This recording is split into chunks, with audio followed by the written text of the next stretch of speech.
I was not recruited directly to the CPP.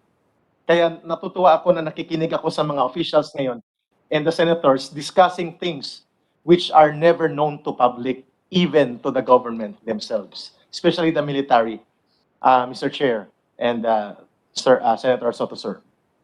I mean, akala ko ang aming pagsama sa aktivismo sa College Editors Guild of the Philippines, which is an open organization, ay laban lamang sa US military bases. Kasi mainit ang talakayan noon sa pagpapata. The abrogation of the US military bases, 91 ako na-recruit eh. 1991. Oo, so kasagsagan ng debate sa US military bases, transition from Cory government to Ramos government.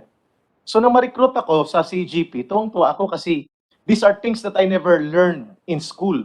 Ito mga itinuturo sa amin. But 3 months thereafter, Mr. Chair, in-invite ako nila Randy Felix Malayaw